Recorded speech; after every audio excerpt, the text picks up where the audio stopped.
For such a time as this, a story of Queen Esther and the Jews. This book is written by ReAnn Jackson and dedicated to my little ones, Collins and Coleman. Today we're going to learn about a brave girl named Esther, a real queen, and how she saved God's people. Are you ready? Now it came to pass in the days of Ahasuerus. This is Ahasuerus, which reigned from India even unto Ethiopia, over 120 provinces. Esther 1:1. Mommy closed the Bible gently and looked at Collins and Coleman. Do you know, children, she said, that this king ruled over one of the biggest empires in the world at that time, from India to Africa, 127 provinces. That's like ruling over many countries today. Collins' eyes widened. Wow, so this king was very powerful. Yes, Mommy smiled. He ruled the mighty empire of Persia, which is modern-day Iran. But even with all that power, God used a woman, Esther, to change the heart of this king and save his people. The king's feast and Queen Vashti's refusal. Esther 1:3-12. In the 3rd year of his reign, he made a feast unto all his princes and his servants, the power of Persia and Media, the nobles and princes of the provinces, being before him. The king of Persia, whose empire was huge and powerful, even reaching into what is now Iran, wanted to show off how rich and mighty he was. So he invited all his rulers and leaders to a great big feast that lasted 180 days. That's half of a year. When these days were expired, the king made a feast unto all the people that were present in Shushan the palace, both unto great and small, 7 days in the court of the garden of the king's palace. After the big feast with the leaders, he gave another feast for everyone in the palace, even the regular folks. He wanted to impress everyone. Drinking was according to the law, none did compel, for so the king had appointed that they should do according to every man's pleasure. Everyone could eat and drink as much as they wanted, but no one was forced. It was meant to be joyful and grand. This king liked luxury, and this was a kingdom of power, but also pride. Also, Vashti, the queen, made a feast for the women in the royal house, which belonged to King Ahasuerus. Queen Vashti, his wife, was throwing a separate party for the women. Back then, men and women often celebrated separately.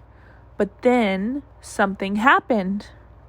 On the 7th day, when the heart of the king was merry with wine, he commanded to bring Vashti the queen before the king with the crown royal, to shew the people and the princes her beauty, for she was fair to look on.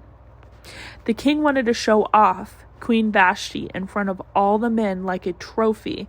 This was not about love, it was about pride. But the Queen Vashti refused to come at the king's commandment. Queen Vashti said no. She didn't want to be paraded like an object. And in those days, saying no to a king was dangerous. This moment would change everything.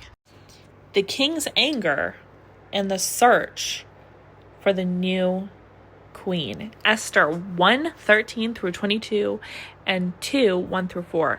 KJV with explanations. Then the king said to the wise men which knew the times. So after Queen Vashti refused to come, King Ahasuerus was embarrassed, especially in front of all his leaders. In those days, kings didn't like being told no. So he turned to his advisors to decide what to do.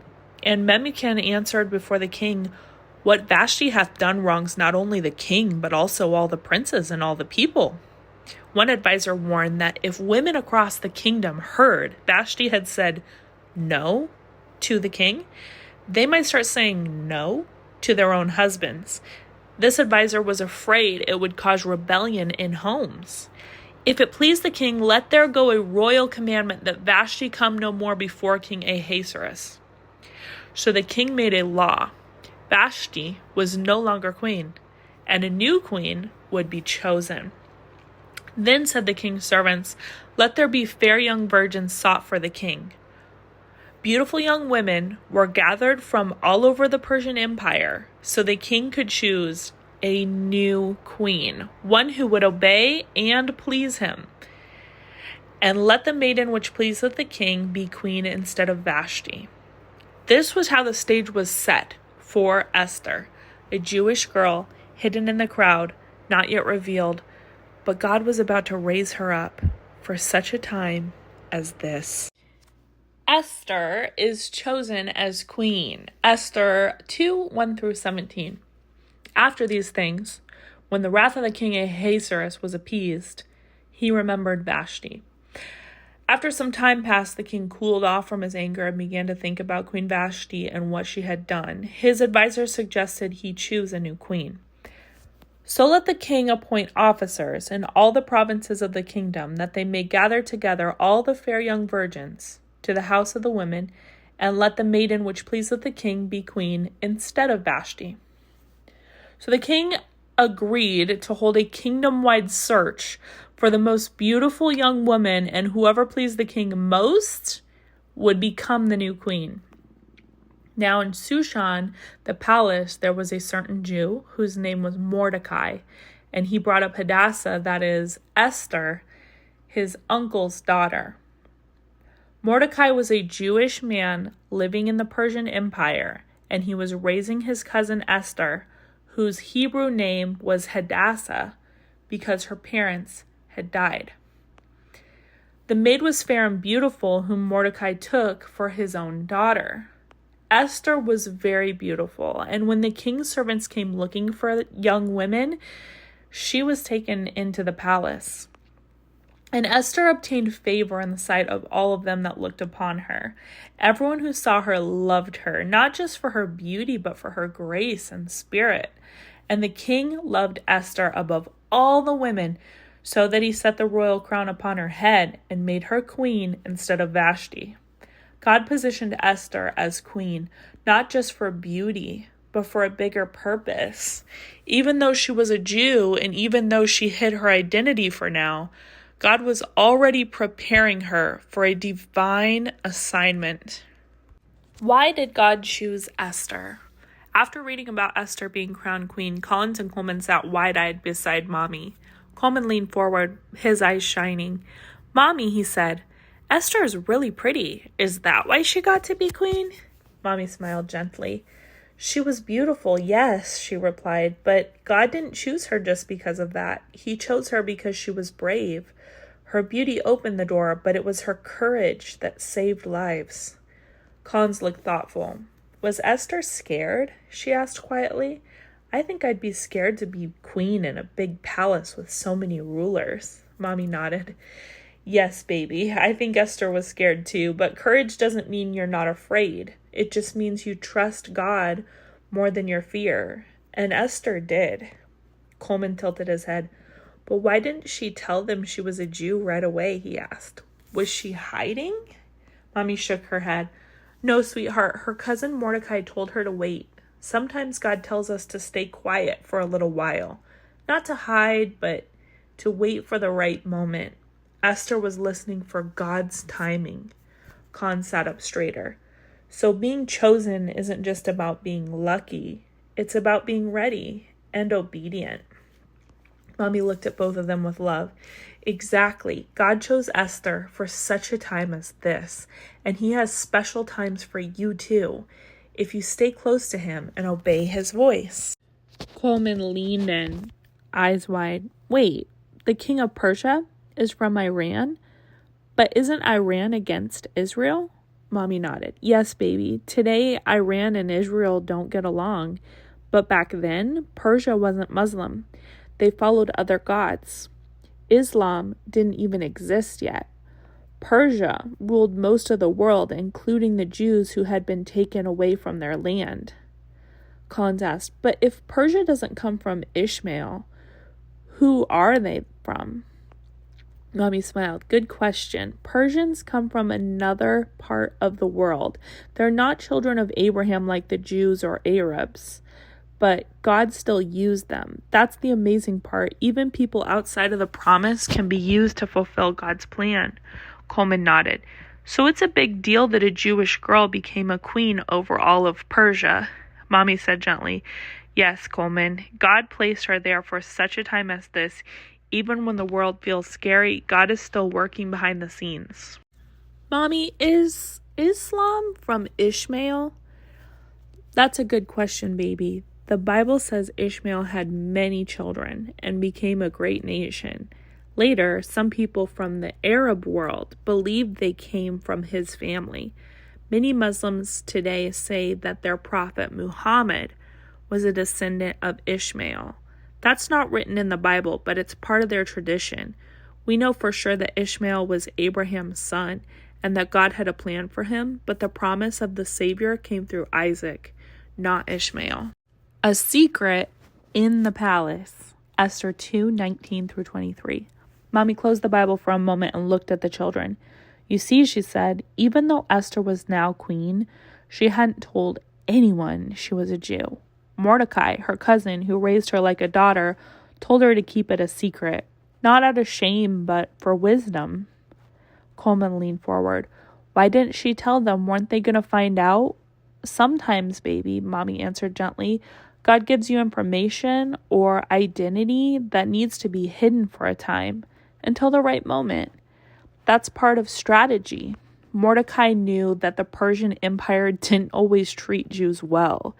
So he was protecting her, and God was guiding him. Then Mommy opened the Bible again and read. Esther had not yet shewed her kindred nor her people as Mordecai had charged her. Esther 2:20. Mommy continued. While Esther was in the palace, Mordecai stayed close to the king's gate, always watching out for her. And then something happened. She paused with excitement in her voice. 2 of the king's guards were angry and plotted to kill King Ahasuerus. But Mordecai overheard their plan. Collins gasped. Did he tell the king? Mommy nodded. He told Queen Esther. And Esther told the king in Mordecai's name. The men were found guilty and the king's life was saved. Coleman blinked. So Mordecai saved the king? Yes, he did, Mommy said. But for now, no reward was given. Not yet. She smiled knowingly. But God sees everything. Even when the world forgets you, heaven doesn't. Haman's evil plan against the Jews. Esther 3:1-15. After Mordecai saved the king's life, a man named Haman was promoted to a high position in the kingdom. Everyone was told to bow down to Haman, but Mordecai refused. Mordecai would not bow because he served the one true God. Haman became very angry, but instead of punishing only Mordecai, he planned something evil. He wanted to destroy all the Jews in the kingdom.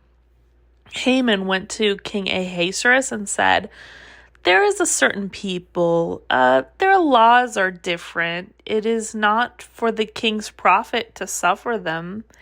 He didn't say they were Jews. He hid it. He just said they were different.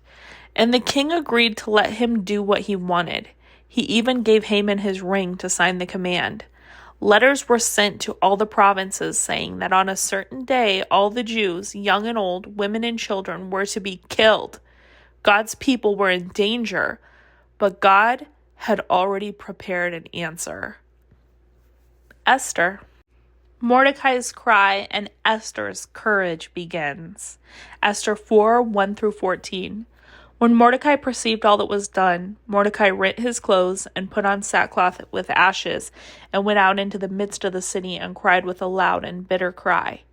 Mordecai, Esther's cousin, was heartbroken when he heard Haman's evil plan to destroy all the Jews. He tore his clothes and cried loudly in the streets, wearing rough cloth and ashes to show sorrow. And come even before the king's gate, for none might enter into the king's gate clothed with sackcloth.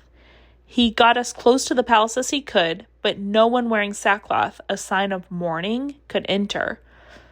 Esther's maids told her what was happening. Then called Esther for Hatak and gave him a commandment to Mordecai to know what it was and why it was. She was confused. She didn't know what was going on. Mordecai explained through messengers that Haman had tricked the king into signing a law to kill all the Jews, including Esther if the king found out she was one. He asked her to go to the king and beg for her people. Esther was afraid. All the king's servants do know that whosoever shall come unto the king into the inner court, who is not called, there is one law of his to put him to death. But I have not been called to come in unto the king these 30 days. Esther knew the law. If she walked into the king's throne room without being invited, she could be killed, unless he held out his golden scepter. Mordecai replied with words that would change everything. Who knoweth whether thou art come to the kingdom for such a time as this? Maybe, just maybe, God had made her queen for this very moment to save her people. Esther risks her life before the king. Esther 5:1-2. After 3 days of fasting and praying, Esther put on her royal robes. Her heart was probably beating fast. She was about to enter the king's throne room, which, without being called, is something that could cost her life. But she wasn't going for herself. She was going for her people. She stood in the inner court facing the throne. And it was so, when the king saw Esther, the queen, standing in the court, that she obtained favor in his sight. And the king held out to Esther the golden scepter that was in his hand. God had given her favor. Esther stepped forward and touched the tip of the scepter, knowing this was the beginning of something much bigger than her own life. The tide was about to turn. Then said the king unto her, What wilt thou, Queen Esther? And what is thy request? It shall be even given thee to the half of the kingdom. And Esther answered, If it seem good unto the king, let the king and Haman come this day into the banquet that I have prepared for them. The king agreed right away and said, Cause Haman to make haste, that he may do as Esther hath said. So the king and Haman came to the banquet that Esther had prepared. And while they were eating and drinking, the king said to Esther again, What is thy petition? And it shall be granted thee. And what is thy request? Even to the half of the kingdom it shall be performed. But Esther didn't speak up just yet. Then answered Esther and said, If I have found favor in the sight of the king, and if it please the king to grant my petition, let the king and Haman come to the banquet that I shall prepare for them tomorrow, and I will do as the king hath said. Esther was wise. She didn't rush. She waited for the right moment, building trust and timing her words. She understood that big things sometimes take patience and spiritual strategy. Hold on, Mommy, why was Esther treated differently than Vashti? Coleman scrunched up his face. Wait, wasn't this the same king who got rid of Queen Vashti just for saying no? Collins nodded. Yeah, but Esther went into his court without being invited and he liked it? That doesn't even make sense. Mommy smiled gently and said, You're both paying close attention. Good job. Yes, it was the same king, and you're right, Vashti disobeyed him and was punished, but Esther broke the law by going in without being called, and the law said she could be killed. Coleman looked nervous. So why didn't he get mad at her too? Mommy replied, Because this wasn't about Esther's beauty or boldness. It was about God's favor, and that made the difference. God gave Esther grace in the king's eyes because she had a mission to save his people. This wasn't just a queen doing something brave. This was God's plan unfolding. Collins whispered, So it was like a miracle? Mommy nodded. Exactly. Esther humbled herself and fasted. She didn't act from pride. She acted in obedience and love for her people, and God gave her favor. When you do something hard for the right reason and you trust God, He can open doors even when the law says no. Esther's first banquet, based on Esther 5:4-8. Esther had finally been welcomed into the king's presence, but instead of asking right away for her people to be saved, she used wisdom and patience.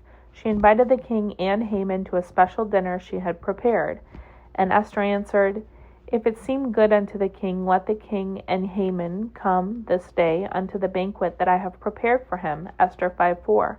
The king agreed quickly and sent for Haman. So the king and Haman came to the banquet that Esther had prepared. Esther 5:5. While they were eating, the king asked Esther what she truly wanted. He told her he would give her anything, even up to half the kingdom. But Esther didn't ask right away. Then he answered Esther and said, "My petition and my request is, if I have found favor in the sight of the king, let the king and Haman come to the banquet that I shall prepare for them, and I will do tomorrow as the king hath said." Esther 5:7-8. She invited them again for the next day. Esther was brave, but she also understood timing. She knew the moment had to be just right. Her people's lives were at stake, and she was listening for God's guidance. Esther's banquet strategy, Esther 5:4-8. Then Esther said, "If it seem good unto the king, let the king and Haman come this day unto the banquet that I have prepared for him." Esther didn't rush to reveal Haman's wicked plans right away. She invited the king and Haman to a private banquet instead. This was wise. She needed the king's heart to be soft and the setting to be right. At the banquet, the king asked again what her request was, but Esther still waited. She said, "If I have found favor in the sight of the king, let the king and Haman come to the banquet that I shall prepare for them, and I will do tomorrow as the king hath said." Esther was patient and discerning. She waited on God's timing. The second banquet would be when the truth came out, but only after the king's heart was fully ready to hear. Esther 7:1-6. So the king and Haman came to the banquet with Esther the queen, and the king said again unto Esther on the second day at the banquet of wine, "What is thy petition, Queen Esther?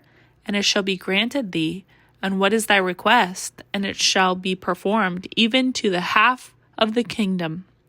Then Esther the queen answered and said, "If I have found favor in thy sight, O king, and if it please the king, let my life be given me at my petition, and my people at my request. For we are sold, I and my people, to be destroyed, to be slain, and to perish." She finally told him, "They are trying to kill me and all of my people. But if we had been sold for bondmen and bondwomen, I had held my tongue." She was saying, if we were just being made slaves, I wouldn't have bothered you. But this is death. Then the king Ahasuerus answered and said unto Esther the queen, "Who is he, and where is he that durst presume in his heart to do so?" And Esther said, "The adversary and enemy is this wicked Haman." Then Haman was afraid before the king and queen. God saves his people. Esther 8-10. The king was furious when he found out that what Haman had planned. Esther bravely told him the truth, and the king believed her. Haman was punished, and the Jewish people were saved. A new decree went out allowing the Jews to defend themselves, and when the day came, God gave them victory. Mordecai had promoted to a high position in the kingdom, and he helped write the new laws that protected God's people. The Jews celebrated with joy, feasting, and gifts. That celebration is still remembered today. It's called Purim. Coleman asked, "So the whole reason we still talk about Esther is because she was brave enough to speak up?" Mommy smiled. "That's right. Esther was chosen for such a time as this. Even though she was afraid, she trusted God and used her voice to save many," Collins added. "And even though she was just one girl, she changed everything." Mommy nodded. "Yes, and that's why we trust God with our lives. He places each of us where we are, in our families, schools, towns, for a purpose. You never know when he will use you to do something big." Coleman said, "Then I want to be ready." Mommy said, "That's what God wants, to walk with him, listen, and obey. That's how we stay ready." The victory of God's people. The Jews had light and gladness and joy and honor. And in every province and in every city, the Jews had joy and gladness, a feast and a good day. This is Esther 8:16 and 17. After Haman was exposed and executed, King Ahasuerus gave Esther and Mordecai the power to protect their people. The Jews were saved not by armies, but by obedience, courage, and God's hand. Mordecai was promoted to a place of great authority, and Esther was honored as the queen who risked her life for her people. God turned the plot of the enemy back on his own head. The gallows Haman built for Mordecai became his own end. Nami said, "See, my loves, this is why we trust God, even when the law is against us, even when it looks dangerous, even when we're small and powerless." Esther whispered. Esther was brave because she loved her people more than herself, Coleman added, and because she obeyed God, he used her to change the king's heart. Mommy smiled. That's right. God's people were saved, not by running away, but by standing in truth. And when we stand in truth, God fights for us.